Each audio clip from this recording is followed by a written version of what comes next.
Hey there guys, Brian Tong here and welcome to the Apple Byte. We know it's a different mood here with the passing of Steve Jobs at the age of 56, and we wanted to use this show to say thank you to him for making a real impact and influencing all of our lives and for generations to come. SJ brought a childlike joy to many of us with products that he personified, and when he took the stage for his keynotes, or what onlookers started calling Steve Notes, we were all watching. We've got another really cool piece of hardware. We're really excited about this. It's one of the most amazing things we've ever created. One of the most beautiful things we've ever made. This is really hot. An all-new design. Let me show it to you now. This is it right here. This is what it looks like. This is the result. Let me show it to you now. There it is. Oh. It is the thinnest, even thinner, faster, thinner. It is the thinnest, the funnest, half as small, nothing even approaching this. It's amazing, stunning, just beautiful, beautiful. It's really beautiful, really nice, gorgeous. How thin it is, fantastic, and incredible, astounding, and it feels even better in your hand. It almost floats. Very beautiful. I'm still stunned. We'll see y'all soon. Thanks. Oh, wait a minute now. I forgot. There is one last thing. You know, there was always one more thing from Steven. We'll always miss that.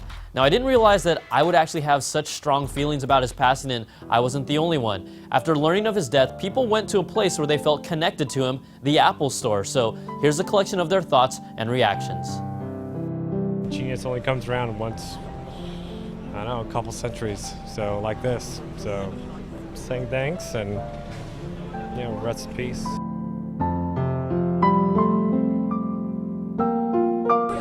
I think through Apple and iPhone and everything, he's gonna live on.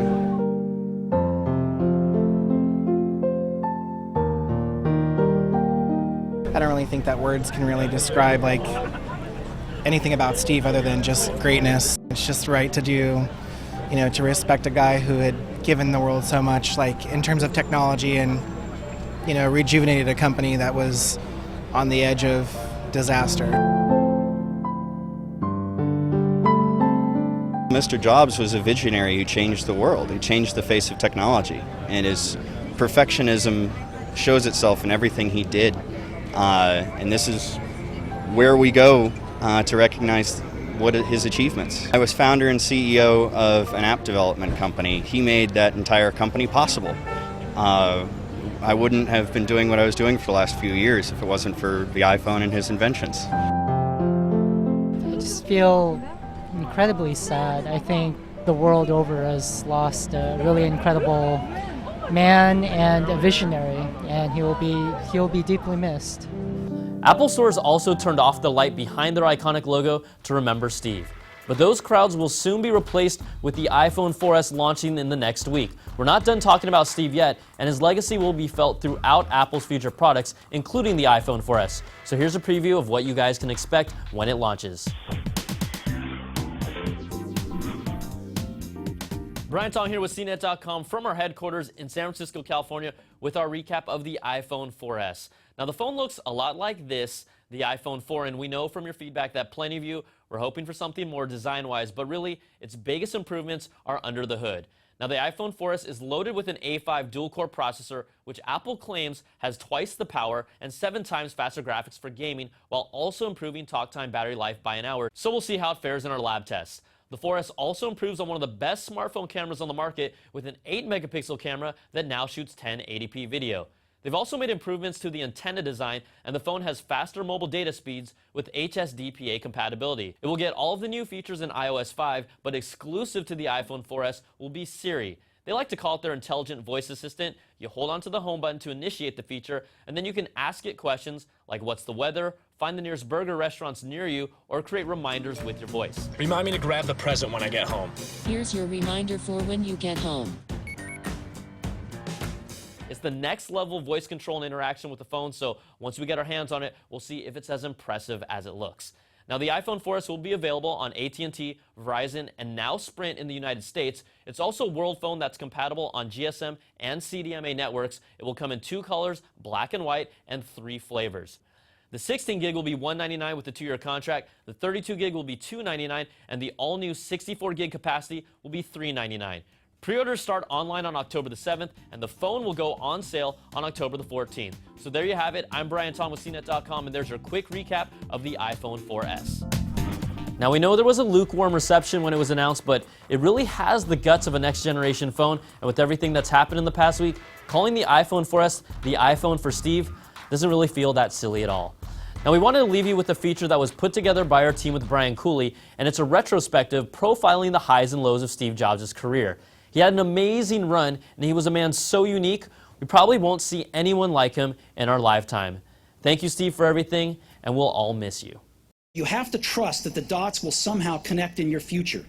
You have to trust in something, your gut, destiny, life, karma, whatever. Because believing that the dots will connect down the road will give you the confidence to follow your heart, even when it leads you off the well-worn path. A philosophy Steve Jobs learned to embrace after a life of victories, setbacks, and surprising diversions that made him an agent of change in how we communicate and are entertained. He is gone, but his vision of our digital world very much remains.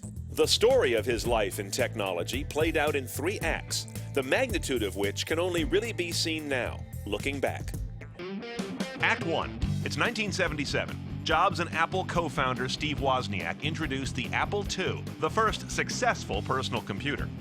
But 1984 brought a much bigger milestone, the first personal computer that was really personal. Today, for the first time ever, I'd like to let Macintosh speak for itself. Hello, I am Macintosh. It sure is great to get out of that bag. With a graphical interface, mouse, creative software, and whimsical design, it was a completely different animal from the sterile machines coming from Microsoft and Intel.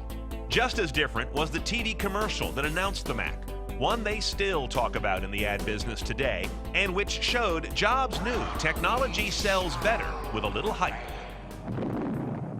But none of that would be enough to hold back the juggernaut of Intel and Microsoft. And the difficulties Apple faced in growing the Mac business led to Jobs being shown the door at his own company in 1985.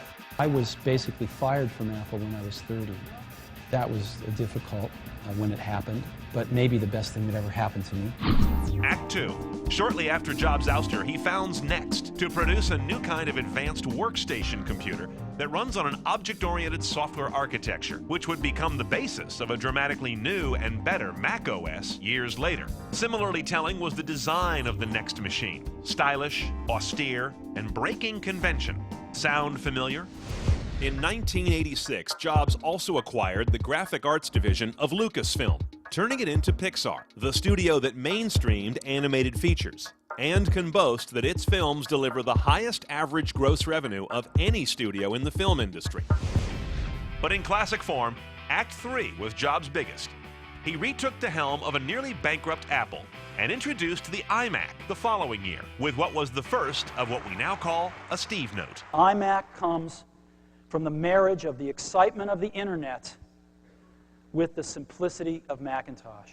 It was the first personal computer designed around the internet. What Bill Gates and Microsoft were to the PC era, Jobs was about to become to the internet and eventually mobile era. Good morning. We got a lot of incredible stuff to show you today. His presentation skills at events such as Macworld would become legendary examples of showmanship and star power in industry. It's really beautiful. This is what it looks like. Detractors would deride Jobs' hype as a reality distortion field, but the iMac worked, and Apple began to turn around.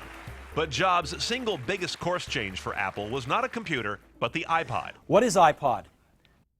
I happen to have one right here in my pocket, matter of fact. There it is, right there. Introduced in October 2001, it was small in size, spacious in capacity, and looked good. But more importantly, it diversified Apple away from head-on competition with the Wintel computer makers, while luring away their customers when iTunes launched Windows support in October of '03. I'm here to report to you today that this has happened. Apple began to rewrite the music business, become a major media player, and got its first taste of market dominance. But in terms of financial success, nothing tops the Apple product that was built on the shoulders of the iPod. Today, Apple is going to reinvent the phone, and we are calling it iPhone. But Jobs and Apple showed an uncanny ability to once again get the formula right, appear the originator, and make a piece of advanced technology seem simple, magical, and fashionable. With that same DNA, the iPad arrived in April 2010. We'd like to show it to you today for the first time, and we call it the iPad. And again, legitimized a category that other companies had only nibbled at the edges of for years. It's so much more intimate than a laptop, and it's so much more capable than a smartphone. Apple has had its share of flops, but they mostly pale compared to its hits.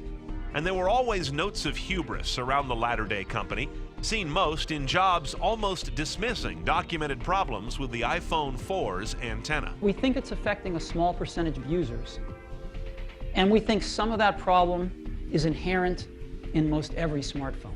But mostly, Apple, since Jobs' return, has been a culture changer as much as a technology company.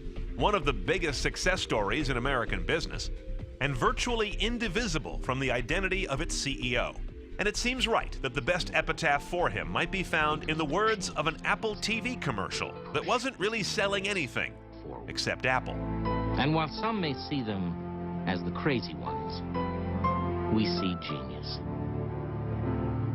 Because the people who are crazy enough to think they can change the world are the ones who do.